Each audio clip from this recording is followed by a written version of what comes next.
Yo, what's going on, guys? Welcome back to a brand new video. I appreciate you guys tuning in. And New York Knicks fans, you have to feel great. The New York Knicks just came out victorious up against the Cleveland Cavaliers at the Garden. Yes, we won at Madison Square Garden. The final score being 105 to 103. We snap a 4-game losing streak. And there's a storyline. Donovan Mitchell's going to the Garden. It's like, how many points is he going to drop? Is he going to drop 50? And it's just like, of course, he's out with this hamstring injury the last 3 games. He returns to this game, and it most likely is going to be a nightmare when it comes to the interior defense, the dribble penetration, who's going to step up. This has to be an overall team effort. No Mitchell Robinson. You have Jared Allen. You have Jared Allen. You have Evan Mobley. You have the Twin Towers in there. Like two guys that are absolutely just massive. That you have one guy with offensive versatility and defensive versatility in Evan Mobley. Jared Allen, one of the best shot blockers, a physical body going up against a young center of Jericho Sims. And what I love the most about this basketball game was the New York Knicks able to overcome adversity. And I don't know if we necessarily made adjustments, but it just felt awesome to see the Knicks overcome adversity and actually execute and win a basketball game down the wire. Because how many times have we thought like, all right, we're up 13 points right now. We better get up 20 because the New York Knicks down the stretch like a 2-point lead or being a 2-point game. Can we count on this team offensively, defensively down the stretch? Can we count on them to hit free throws? Can we count on them to get a rebound or a defensive rebound and not allow a second or third possession for the other team in like 30 seconds? And no excuses. Like the Cleveland Cavaliers were healthy. They have Darius Garland. They have Donovan Mitchell. They have Isaac Okoro out there. They have Evan Mobley. They have Jared Allen. Like, that's a damn good basketball team. That is a really good basketball team. And I believe I heard Walt Frazier and Mike Breen saying that they do struggle on the road a little bit. And some people like JB Bickerstaff, some people don't. But overall, for a team that's been on a 4-game losing streak, just been blowing these leads, they have the momentum, and then we just like fold in the fourth quarter. This was an awesome win for the New York Knicks. The first quarter, obviously we were brilliant. We weren't missing from the outside. I believe we made 9 or 10 three balls. RJ hit 2 threes. Julius Randle was on fire. He hit 5 threes in that first quarter. He was like the second game that he came close to breaking or tying the record for the most threes in a quarter by New York. Nick with 6 threes, but he finished with 5 threes again. It was Quentin Richardson and I believe John Starks the most 3-pointers in a quarter at the top of my head. I know Quentin Richardson definitely was one of them when he was in a New York Knicks uniform, but I love the way we're whizzing the ball around. There's good ball movement out there on the floor. I thought the defense was okay. There was late rotations defensively.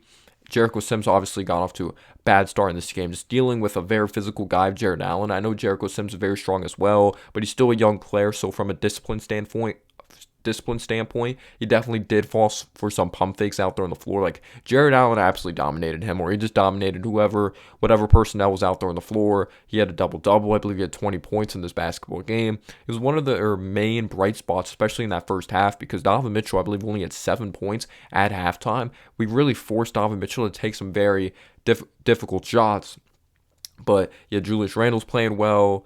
Jalen Brunson got off to a slow start. He did have like 2 assists when he did check out of the game, and then eventually, I believe, come back in that first quarter.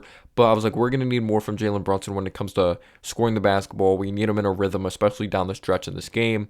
Quentin Grimes made some really nice reads out there, and I thought he played really tough defensively. Again, he doesn't put up crazy statistics, but he hit big-time shots for us and made some big-time plays for us. If it's getting into the teeth of the defense, finding a Jericho Sims, he also had a very nice reverse layup, and a moment when, the New York Knicks were up 13 points at one point in this game.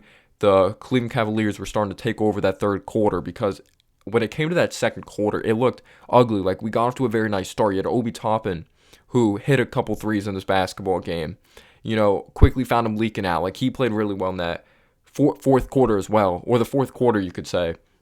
Obi obviously had that 3-pointer and then had that leak out, so I am talking about the fourth. But when the New York Knicks are playing well, like that second unit, we're moving the ball, quickly, overall, brilliant performance. He played like a beast defensively. He's just stronger this year. He's more experienced. He's making nice reads. He's more efficient. We'll see if he keeps it up for the 82-game season. But he definitely looks like a much improved player, so he's been a beast off the bench or just overall whatever role, even when he was starting. You have McBride, who's competing very hard defensively. I remember Hartenstein made a very nice read, finding McBride cutting back door. McBride is a liability offensively, but boy, like the on-ball pressure he presents out there on the floor is absolutely amazing. Yeah, just talking about the bench in general for a little bit. Hartenstein, this is probably his best game as a Knick. This probably was like those defensive possessions down the stretch on Donovan Mitchell were just absolutely ridiculous. The defensive rim presence, he wasn't in foul trouble, which is awesome. I felt like he got to play his game, having 4 assists. We knew he was just passing big man coming over from LA. We know he wasn't crazy athletic, but he's a pretty high basketball IQ when it comes to certain things like passing the ball, like having that knack for passing the ball. But obviously, he's definitely been in some foul trouble in a New York Knicks uniform. But he's had like given us second chance opportunities. Like I just thought he played hard. I thought he played like a beast, and it was that next man up mentality. We needed someone else to contribute off the bench. Who was going to be that other defensive presence, and who's going to give us even a little bit of an offensive spark next to a quickly. Obviously Obi as well, but you had Randall who was playing at a very high level in this game. But in that second quarter, things started to go away because RJ was sloppy in this game. I think that's a perfect way to describe RJ. He got off to a nice start in this game, shooting the 3-ball, but they pressured him very, very well. And I thought RJ was kind of just clueless out there. When he would drive right out of Jared Allen like 2 times, I'm like, all right, what? Did you guys read the scouting report? Jared Allen's one of the best shot blockers in the league. You have to throw some hesitation. You have to throw some pump fake. You can't just drive at Jared Allen.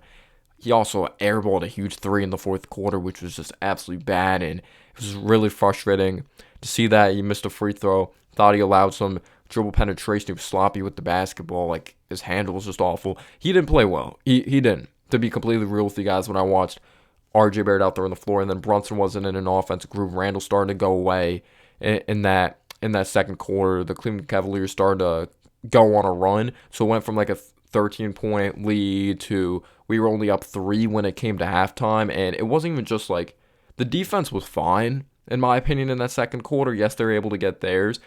But if the defense wasn't good, I thought the Cleveland Cavaliers could have gotten a lead before halftime. But the offense just became stagnant. I didn't think we moved the ball as much. Like, that wasn't really a contagious theme in the offense. And also the turnovers. The turnovers was one of the main reasons they came back.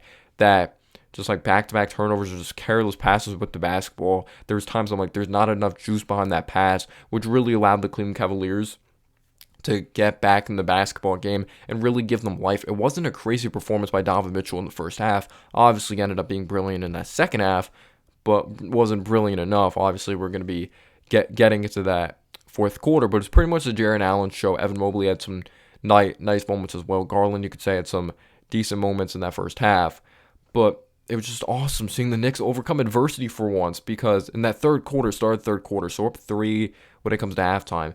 Start of the third, right out the gate. Worst case scenario happens. Like the worst possible scenario. We're driving offensively. I believe RJ gets poked in the face or something. Doesn't get back on defense. He's laying on the floor. At Madison Square Garden. The Cleveland Cavaliers are able to find Isaac Okoro wide open for a 3. So they end up taking the lead right out the gate. Like the first 2 minutes in, atrocious offensively. Defensively, I didn't think we're that great as well. I thought we were a step slow defensively right out the gate. Like right out of halftime. So they have an 8-point lead, like 2 minutes into that third quarter. I'm like, we're going to need Randall to start clicking. We're going to need Brunson. We're going to need RJ. Like, we're going to need the bench to step up, especially when it comes to the big moments. And the Knicks were able to overcome it. The ball movement, I thought, started to become better. I thought the defense started to play more like they did in that first quarter, in the beginning of that second quarter. And Quentin Grimes as well made a nice read out there on the floor. Brunson eventually was able to get to a floor. I don't think he had a crazy statistical game, but he definitely had some big moments for us, especially obviously hitting those 2 free throws at the end of the game, which was awesome. It was just freaking awesome to see Jalen Brunson hit free throws when it mattered most. I was so happy for him because I knew he was capable of those moments. Hopefully he's able to do it moving forward. But yeah, possibly if you miss one of those free throws, like it would have been deja vu all over the game, like all over again, like the New York Knicks were going to lose this game. But you have Julius Randle or Quentin Grimes. Yeah, let me talk about Quentin Grimes. Quentin Grimes playing good defense, and Jalen Brunson's able to get teeth of the defense again, like past games. He drew a foul. I believe had a nice mid-range jumper. Also hit a 3 to tie the game. Again, it was the offense. There was times that it was just like they're going on runs, not because of necessarily bad defense by us and they're able to score. It's just like, yeah, at some point they're going to score because we can't score in like 2 minutes, or we can't score in like a long patch of time or anything like that. But Brunson hits a huge 3 to tie the game. Quentin Grimes as well. Like, he doesn't put up crazy statistics, but he hits those timely shots for us at times, like grime time, some people say, or within a grime of time, maybe Walt Frazier says. Or we kicked it out to Quentin Grimes in a big possession to give us a 1-point lead. And we ended that third quarter on a really high note. Julius Randle was just able to get back into the flow of things. Randle hit a huge 3. Like, hit hit a huge three. I believe gave us a 4-point game. But the Cleveland Cavaliers, like, we had a turnover. I believe, though, like, when we would make this back or get it back into a game, I believe we would miss a free throw, or we would turn the ball over, and we turned the ball over, and the Cleveland Cavaliers were able to get a bucket in transition. But then Randall hits another huge three, and I know we were up 5 entering that fourth quarter, and I love the way we started off in that fourth quarter. I thought it was just freaking brilliant. We didn't take our foot off the gas, which I freaking loved and I appreciated. We were able to find Obi in the corner. He knocked down a three, and thank God we gave Obi some freaking time. Maybe he didn't play 20 minutes, but it was just awesome to see Obi contribute out there on the floor. He hits a three quickly. Again, did a little bit of everything out there on the floor. He was a freaking beast tonight. Quickly was able to find Obi leaking out. Obi was able to lay it up and in. So we're up 10 in this moment. The New York Knicks, it looked like they were going to start taking over that fourth quarter. You have Hartenstein playing extremely hard. He had a putback in that fourth quarter as well. Quickly definitely was one of the main bright spots in this game. Hartenstein, like, it's awesome to say the bench was like bright spots again, like more than just Quickly. You had Obi, you had Hartenstein as well.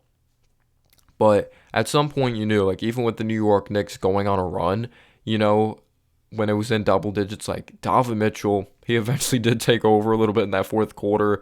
What I say, he had 7 points or barely double digits in the first half. He ended up finishing with over 20 points in this game. That's what makes him so brilliant and one of the best professional scorers of the basketball. There was times I'm like, Quickly just played brilliant defense on Donovan Mitchell. Like, that's freaking fantastic defense, and it's just ridiculous. It's a joke. It's just unbelievable that Donovan Mitchell's able to just have that much verticality, or just able to create that much separation, or have that much elevation on a jumper. He would hit a difficult three. He would hit a difficult mid-range jumper.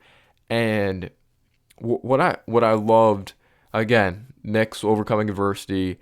We would have dumb turnovers, but it's just like short-term memory. Let's put that behind us. Like I mentioned, Hartenstein making that really nice read to McBride, cutting back door for that and one. Maybe I mentioned it, maybe I didn't, but I did mention it now. But the New York Knicks were just really clicking offensively in that fourth quarter, and we're really competing hard defensively. Like, we're making Garland's life really tough. I know he missed some layups at the rim, and eventually we kind of did adjust to it. Jarrett Allen, he still got his in this basketball game, but we didn't allow Evan Mobley to go off. There was times I'm like, Evan Mobley's not really doing much offensively. I think Randall's doing a really good job competing. This overall team's just playing good.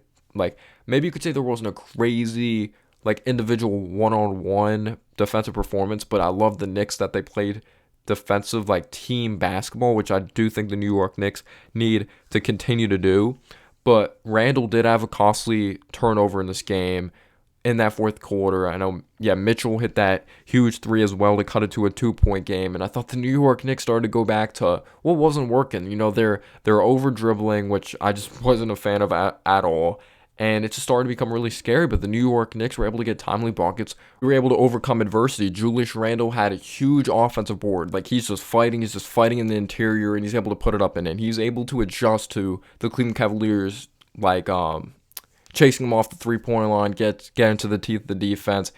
Yes, maybe there's some frustrating times as well that the Knicks would get a huge defensive rebound, give it up to Julius Randle, and Julius Randle would just slow down the pace, which I think he needs to do a better job doing. Like, whatever we're working with, push the pace in that moment. Like, if it's working when we're pushing the pace, push the pace. But if, like, we're slowing it down, let's slow it down. I feel like he definitely needs to do better in those moments. But Hartenstein had a huge putback as well when it came to a Quentin Grimes missed three. But then I thought the New York Knicks were just going to collapse again. Like, I was getting freaking deja vu. New York Knicks go on a run. It's like, oh, I knew it was too good to be true. Donovan Mitchell hitting difficult shots.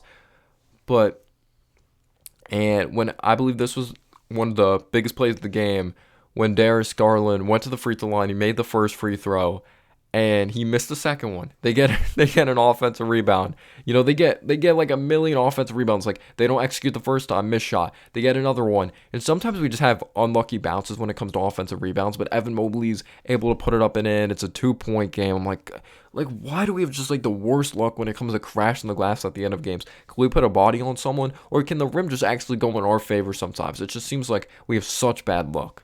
And when it would look like the New York Knicks would get something going down the stretch, like RJ Barrett had some brilliant, like, he had a really brilliant play in that fourth quarter that he was able to strip Donovan Mitchell when Donovan Mitchell was driving to the basket in a very big time moment. He was able to strip it, but it actually went off Donovan Mitchell, which is huge. And obviously we're going to be getting into those Hartenstein plays. So yeah, we would have that nice moment defensively, Randall has a huge and one, or we would just get some pivotal buckets in this game, like that huge putback as well, which we really need to give credit to Hartenstein for. But in a play that we didn't need a foul, I believe this was off of the Brunson, both made free throws, which I freaking loved. I was like, thank God. Like, he freaking executed. That's awesome. As soon as Darius Garland got the basketball, drove to the basket, RJ Barrett fouled him, and I believe that was the fourth foul of the game. Might have been the fourth or fifth. He was in some foul trouble, and he was able to execute through the contact, had the and one. It's a 2-point game. He airballed a huge three in the fourth quarter as well. But I think the biggest pivotal part of this game, yeah, we could talk about the Brunson made free throws. We could talk about Julius Randle. The defense by Isaiah Hartenstein. The defense was brilliant by Isaiah Hartenstein. Final possession of the basketball game. Donovan Mitchell, I want to say there's maybe 18, 19 seconds left. There's a good amount of time on the clock for the Cavs to hold to the last shot. This is off the top of my head right now. It's really late at night. It's nearly 11 o'clock at night. I had work today. All right, I'm making excuses now. So we're up 2 points. Donovan Mitchell drives into the teeth of the defense. Like, there was a couple times, actually, Hartenstein was able to stop Donovan Mitchell at the basket. But this time, at a really big-time moment, Donovan Mitchell gets in the teeth of the defense. He's trying to use his athleticism, try to get as much elevation as possible, drives to the basket. And Hartenstein, I think, might have got a piece of it. Played straight hands of fundamental defense.